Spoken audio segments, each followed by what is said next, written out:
guys, question of the day, if you guys are live streaming at your church or in your ministry or your faith-based organization, give me a big yes in the comments. I would love to know how many of the viewers are currently live streaming. And when I say currently, I don't mean like right this second, because obviously I'm live streaming. But if you're using live streaming in your ministry, one way or the other, I would love to get a big yes from you in the comments. I want to talk to you guys about the 4 modes of live streaming. There's basically, when you look at equipment, when you look at styles, when you look at ways to go about live streaming, there's several different ways to do it. There is what I like to call selfie mode. And selfie mode is basically when you take your phone, your camera, and it can be a couple of different things. If you've got like a GoPro and can stream from there, then you can obviously do it with that. But if you've got your phone, which I do, if you've got your phone and you just go to Facebook and you type in, your page and you hit go live and you start streaming and you're running around just talking to it like this, or if you are, catching an event or doing something, holding it up and just shooting and just whatever's happening, you're catching it and you're sharing it with the people. That is what I call selfie streaming or selfie mode. And you can use it for a couple of different things. You can use it for like personal vlogging. So if you are a pastor, and you are just walking from one part of the church to the other and have a few thoughts that you want to share just kind of on the fly, boom, you can do that. And you can be, you can just live stream right there and get your thoughts out. I've got a friend, I mentioned him last week, Cliff Ravenscraft. He is, one of the things that he has started doing is what he calls life streaming. What he's doing is when his wife is getting ready, say to go to lunch or to go to dinner or something, he goes out on the front porch and sits down, pulls out his phone, holds it up, and talks to it for 10 minutes. And just whatever random thoughts are going, how'd the day go, just whatever. He's just sort of sharing it. And one of the things that it does for me as a fan of his content and his show and his website and such, and as a friend, I've met him several times and we've gotten to know each other a little through email and stuff like that. It brings me closer to him and it builds that relationship. So this guy is in Northern Kentucky, and I don't get to see him but maybe once a year, and I get to email with him every now and then. He's extremely busy, so I can't just carry on these really long conversations and stuff with him because he doesn't have time for it. But I feel like I know him because he sits down and just shares with me and with you and with everybody else that's watching, shares what's going on in his life, what his thoughts are, how he's dealing with a certain situation. I mean, yesterday he's 44 years old, like me. I think I'm 44. I'm either 43 or I'm 44. Anyway, we're the same age. And he shared the story of him being adopted yesterday. What? And what it does, having that kind of insight into somebody that you are interested in, builds that know, like, and trust that we talked about last week. And we'll talk about it a lot. As church organizations, there's a lot of negative about us as far as the world is concerned. And I guess as far as we're concerned, you and I know that the church has problems as a whole, as a group of people, as a body. We're just a bunch of flawed people. Some of us think we're perfect, and we try to make ourselves appear to be perfect and stuff, and we're not. Some ministers and church members get full of themselves, and it causes problems. Some are fantastically humble, and no one knows it, just because they're unassuming and they're humble, and they're just preaching the word, or leading Bible studies, or quietly serving, or whatever. But there's a lot of animosity in some sectors of our culture towards church, and people will not always just get up and run to the church and go sit down on a Sunday morning. They may think it's fake. They may not believe in God. They may think it's a whole bunch of bunk. If we can use something like selfie mode and streaming like that just randomly as ministers, as people that are looking to change lives and affect people's lives, we can build a little bit of intimacy with them without ever having shaken their hands. Now, we don't know them. We don't know necessarily who's watching us, but they will get to know us. And the more they get to know us, to like us, and to feel that they can trust us, the more they'll be willing to have a conversation with us or to listen to what we have to say when we start sharing the gospel with them. They may start going to the church's website and watching the live stream of the service. They may join in an online prayer group or an online Bible study group. Or they may, if they're local, they may show up. And that's exactly what we want, is we want to affect people's lives. And we can do that by building a relationship with them. I know it sounds weird. Building a relationship with them by turning on our phone and sharing some thoughts. We can do that. You can also do this, use selfie mode, when you are at events at your church. If there is heck, if there's a baptism, a lot of churches are doing this, where the parents, instead of the camera in the back of the auditorium zooming up on the thing, someone will be standing in the baptistry on the steps videoing, this 9-year-old getting baptized right there, as if the people that are watching it are like standing in the baptistry with them. It's really cool. It's neat. So I encourage you to do that. That's one thing that you can do right now to start bringing an element of genuineness, of compelling content randomly, because it's not necessarily scheduled, into the online culture and into the hearts of the people that are interested in your church. If you take a look, in this picture here, I've got this DJI Osmo. This is a little, it's kind of like it's like a wand, and think of it kind of like a selfie stick, but it doesn't extend like a selfie stick does. It's just a wand that you can hold in your hand, has a gimbal on it, you can mount your phone on it, and if you take a look, I'm walking around NAB with a buddy of mine, and I'm just following him around. You see how smooth that is? That is literally nothing more than his iPhone, and it's sitting in this gimbal, and I'm holding it and walking with it. Right there, you can adjust the quality and increase the quality of your selfie stream.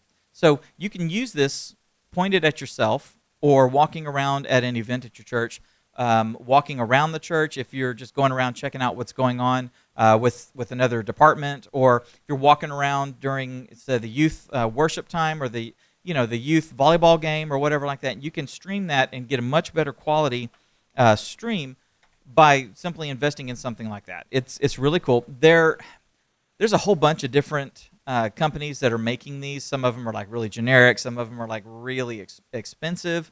But I'm seeing them in the $200, $300, $400 range. They do go up, and they get much more advanced, and like use GPS to make sure that everything. They can really get advanced. That one, I want to say it's like in the $300 to $400 range. I've actually got not that one, but one from another company that did a Kickstarter last year. It's called the Smove, SMOV or SMOVE. Anyway, I contributed to their Kickstarter program, so I'll be getting mine here hopefully in the next month or so, and I'll show it to you. We'll do a review, and I'll show you everything about how it works. It's really cool. I want to talk to you now about doing more with selfie mode. Okay, there's like I said, there's the instantaneousness, instant instantaneousness, the spontaneity. That's the word I'm looking for. The spontaneity of reaching in your pocket, grabbing your phone, and going live right then and there. And that's great. And remember last I think it was last week, when I was talking about how there's like two different types. There's like the produced formal live events. We've got a lot of equipment and all that sort of stuff. Then you've got the quick hits, the in the moment, the life streaming, not live, but life as in what's going on in my life right now, or what's going on in our church, or whatever happened. The production quality doesn't have to be great. Okay, so you can walk around. It can be a little shaky. It can be a little janky, and fumbling with getting the camera to reverse to shoot you, and then fumbling to get it back, and all that sort of. It doesn't have to be perfect, because it's genuine and it's real. Now, if you want to, you can actually take selfie mode up to what I'm calling indie mode. And indie mode is basically using your phone more like a proper camera. You're going to treat it basically as if it were a real camera, and you're going to do things like put it in a housing to give you more stability. So if you take a look at that housing that's right there, that one's mounted on a tripod, or you can hold it in both hands. You can mount other things on. In fact, I'm going to show you that. This is an iographer, and this is an iographer that is made for the iPhone 5 phones. And what you can do with this is you can take your iPhone and you can clip it into the device. But yeah, there you go. Yeah, you can see it clips into the device, and it gets it's snug. It's not going anywhere. And you can use two hands to hold it. When you have a wider surface area to hold on to, you can get a much more steady shot. it's the difference between between doing this, and trying to hold it nice and steady and not hit the buttons and all of a sudden turn the volume up or whatever, and holding it like this and bracing your arms against your body and getting some more stability to it. Another thing that's really cool about it is you can put on these lenses. So there's like these, I want to say they're 37 millimeter lenses that you can screw on, and now you can have a telephoto lens. So you can get a better optical image quality. Like this one is a 2x telephoto lens. There's also a macro lens, a wide angle lens. So you can actually get a better visual image and a steadier visual image. They also have these shoe mounts. These are cold shoe mounts. What they are is they're these little slots where you can slide in, say, a light. So if you have a little LED light, you can slide it in, mount it on here, and now you've got some good lighting for your shot. You can also put, say, a microphone on, like a shotgun mic. I've got a clip that this shotgun mic will sit into, and so now I can go around an event with my iographer with a light if I want to interview people or if I want to shoot, a certain area. And I've got a microphone that is on here that goes into your phone, and you're going to get better audio than you will just the little microphone that's built into your phone. Now, the same thing works for, and that's the iographer. Same thing works for the Android phones. iographer actually makes a version that has a universal mount. So you can actually, it's got like the little screw on the bottom. Like see, this one has a little screw on the bottom as well. So you can mount this onto a monopod or a tripod or a shoulder rig. I mean, if you got like a shoulder piece, you could mount it on there and be walking around, like you would have a big video camera, but it's your phone. And with the one that they make for Android that's more universal, because it actually has a little mount on it, you could then use a universal phone mount like the ones that come on your little selfie stick, your little $5 selfie sticks, or a nicer, more sturdy one like the ones from Square Jellyfish that, in this case, this one, I can swivel and mount it different ways. If I want to mount the phone vertically, I can do that. It screws in. Or if I want to mount the phone horizontally, I can adjust the angle. I can have it at some odd angle if I want. These are maybe $16, $20 for the ones from Square Jellyfish. Go to Walmart and pick up, your $5 selfie stick and just unscrew the clip on there, and then you have some more flexibility. If you think about it, it allows you to, for next to nothing, because they're like $60 or $70. They're not expensive at all. But it allows you to deploy a lot more cameras in the field, a lot more camera people for very little money. Even if you have a media team, and say your media team is 10 people that are volunteers that are shooting different things, instead of buying several higher end cameras, and then they have to check out the camera and they have to check out this and check out a lens, and what you could do basically is take your budget that you would be putting into, say, a really nice camera or something, and find out what everybody has. Find out that we've got like 4 iPhones, and we've got 3 Android devices, and we've got a couple of iPad minis, and buy some of these iographer rigs. Buy a couple of microphones, buy some lenses to screw on them and stuff, and then you just say, okay, here's yours, and here's yours.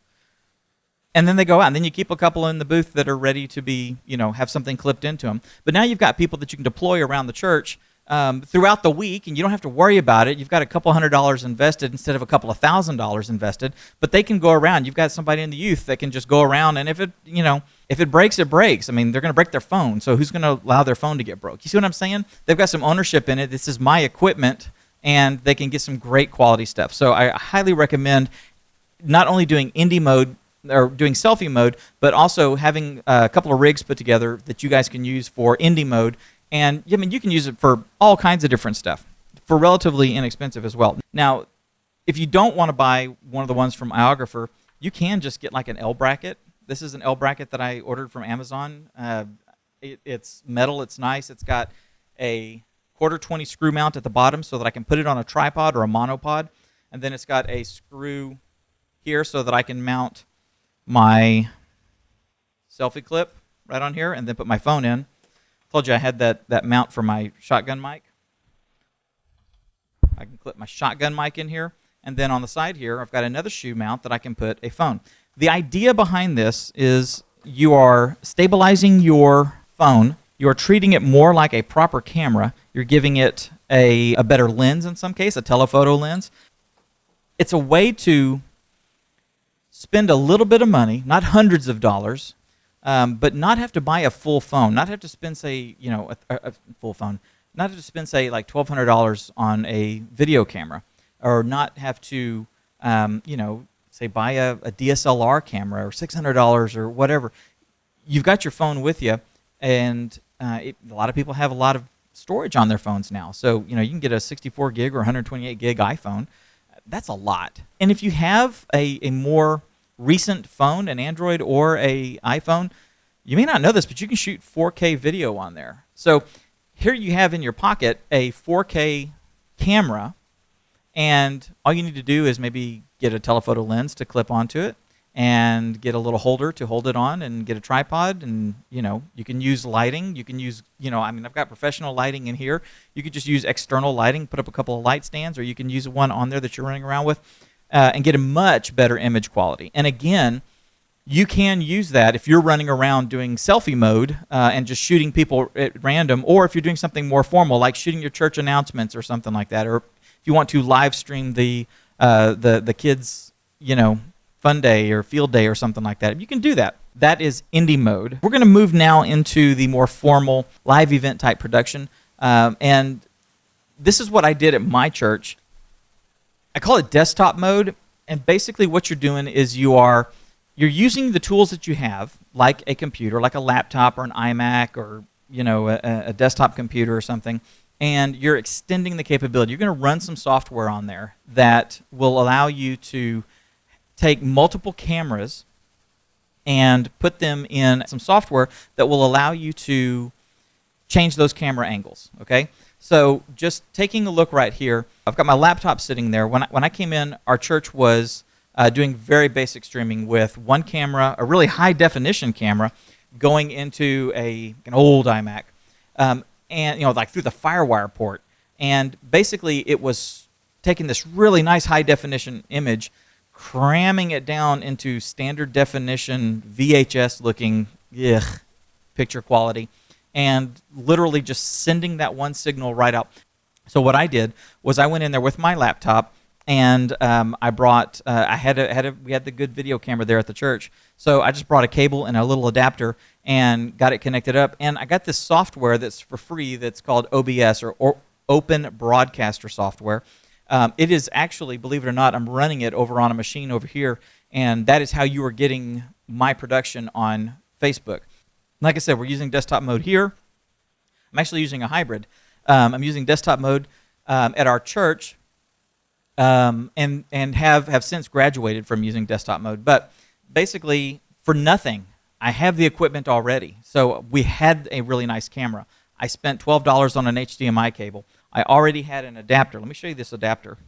My laptop has a Thunderbolt, so I bought this little adapter for about $125. It's from Blackmagic. It's called the Ultra Studio Mini Recorder, and it's really neat. It's got a Thunderbolt port on the backside, and it's got two inputs. It's got an HDMI port. Let me see if I can get the light just right. There you go. An HDMI port and an SDI port. Okay, and it allows me to take anything with an HDMI input can go into here and come out the Thunderbolt port into my machine as a camera, okay? So when I say comes in as a camera, as far as the computer knows, it could be looking through a lens, or it could be looking at another computer screen. It doesn't matter. It is a camera input, okay? It can be treated like a webcam, so my Skype can use it, okay? So in my office, I've got a $3,500 DSLR sitting there with a really nice lens on it, and the video HDMI goes out of that into here and into my laptop, and I can live stream from there, or I can get on a Skype call or a Zoom call or something with this impeccable image quality, but it's basically a glorified webcam.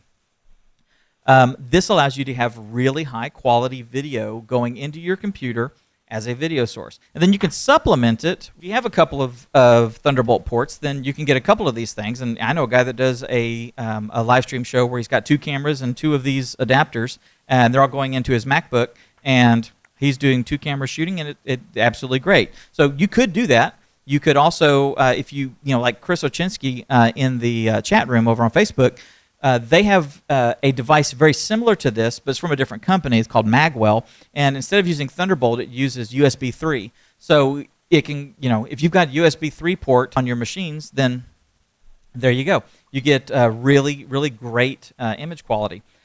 In our case, I have an older 17-inch MacBook Pro, and so it only has the one Thunderbolt port. So I supplemented with just a webcam. So I use this webcam. This is a Logitech. I set it up in the balcony. I set it on a tripod and ran it into the machine, and basically got a wide-angle view down of the audience and the stage, and just kind of an overview shot of our auditorium. So when we would do the get up and greet your neighbor time, or when people were coming in and you just hear the music and stuff like that, I may have that shot just as an establishing overview of here we are. It also gives you another shot to ditch to. So when you're using like the good camera, in our case, we were using the high def camera to pace the pastor as he's pacing back and forth on the stage. We'd have like a medium shot of him, and that can get monotonous and tedious. You want that shot because it's a good clear shot and all that. But every now and then, I would jump back to that wide shot. Especially if he would. I mean, they're just a little trick. If he would say something about, if he would be talking and he would say, now for us as a church, we need to be sure, so he's starting to talk to, us as the church at large, visually, I would just go to that webcam shot, showing the church, showing the people, a bunch of people in the pews and stuff, and then go back to a close-up on him. And what that did was broke up the visual monotony. Now, when you're using indie mode, you can live stream your entire service through that, okay? So you've got an iographer holding an iPad mini, or holding an iPhone or an Android phone or whatever, with a little telephoto lens on there so you can get just a little bit closer. And you've got, say, the sound coming from your soundboard through the headphones output, or through the control room output, and it's going into your phone. So you're getting good, clean audio, and you got it sitting on a tripod. You can live stream. And we've got people in the Church Training Academy family that are doing that. That's where they started doing their live stream, and that is fantastic. They are getting much better quality doing that than they would be if they were just holding the phone or having nothing, right? So you can do that. Then you step up to the next level, which is desktop mode, which allows you to have a more proper camera and have multiple camera angles, and you can do things like bring in a Bible app or words from for your songs or slides or anything like that. You can do that sort of stuff with desktop mode. Then the next mode is broadcast mode, and that is a more polished television-like experience. Okay, so when you're doing broadcast mode, you are going to be using more higher-end production equipment. You're going to have a computer that is dedicated to doing this. Now, you can buy your own computer and install software like vMix or Wirecast or some of these other live video switching software. You can put those on there and then put in some video cards in your box, and have 2, 3, 4, 5 cameras. I mean, Blackmagic makes some great video capture cards, and so you can have a card for each camera that you need, and then you can have all that and build your own rig and get a broadcast quality signal that is going to be streamed, it's going to be recorded at a very high quality, and it's going to be great. Or you can do what I do and have a TriCaster. So I've got a box that is a purpose-built box at our church. It is the TriCaster Mini 4 HD, and it's a box about the size of, it's about the size of my iPad as far as the physical dimensions go. The length and width. And the depth is, a shoebox, smaller than a shoebox, actually. A couple of cracker boxes. Very small, has 4 inputs for HDMI inputs, so any camera that has an HDMI output can go into that box, 1, 2, 3, 4, or anything, like I said, because it's HDMI. So in my case, I've got a couple of cameras going into it, 1 and 2, And then I've got the iMac that is running ProPresenter. It is going in as camera 3. So we now have 1, 2, 3 cameras, right? A wide shot camera up in the balcony. We've got the camera that is manned and that follows the pastor across the stage as he's walking and zooms in and zooms out and such. And then we've got the iMac that is sending in the ProPresenter notes and slides, videos that are played during the service, things like that. And the quality that is recorded is impeccable, and the quality that is streamed is impeccable. You can do lower thirds. When you're doing broadcast mode, you can do high-end graphics, you can do 3D animation, you can do all kinds of really great things. Now, it's whether you're building a rig or whether you buy a rig that's already pre-done and optimized and tuned for doing all this. In the case of the TriCasters, NewTek builds all their own components. So they sat down and said, what do we need for a video card? And they start putting the components together and testing them and soldering them and coming up with a special board, and they write the software specifically to work with all that. And it's a finely tuned environment, and the failure rate is so low it's ridiculous. I've built boxes myself, and if you've ever built a computer and installed software and installed hardware, certain hardware may not work with other hardware, and you've had to troubleshoot, and it can be a pain in the butt. So there's pros and cons. Sometimes it can be a little cheaper to build your own box, and sometimes it can be a little cheaper and a lot more headaches, or a little bit more money and it just works. So whatever, pick your poison, whatever you like. Anyway, I hope that gives you an idea of the range of live streaming that's available to you. What I find is that a mixture of these modes for the given circumstance. Generally, you are going to, when you're streaming your live service, you're going to want to use either desktop mode or broadcast mode. A lot of that is dependent on budget and the skill of the people. So if you want to easily deploy something, it makes sense to spend, say, $6,000 on a TriCaster. And go in there, set it up, plug in the cameras, sit down with somebody, and, I can teach you, in an hour or two how to engineer a whole show using a TriCaster. Okay, that's great. Easy to learn. It's the same thing every time. No work, worry, fuss, or bother. Once you learn how to do it, learn how to do it. Or you can do broadcast mode, where you're going to bring in a laptop, your laptop or another computer, desktop mode, and you're going to cobble something together and get it to work. The person that cobbles it together is going to be able to use it the best. The person that uses it the most is going to be able to do it. In the case that at our church, they didn't have the computing power to handle it. They hadn't bought any updated computers or anything. There was nothing in the booth that could really handle what I wanted to do, so I brought mine. Whatever, you're going to do one of those, I would say, for getting a jump up in the quality and the production level of your live stream for your live events, your formal events, for the service, for the musicals, things like that, right? But then use indie mode and selfie mode day to day, running around the office. Wednesday nights, our church has Wednesday night meals. Perfect time for someone with a camera, shooting indie mode or shooting selfie mode, just getting people's reactions, talking, funny stories, just whatever, things like that. Anyway, I hope this has been a help to you.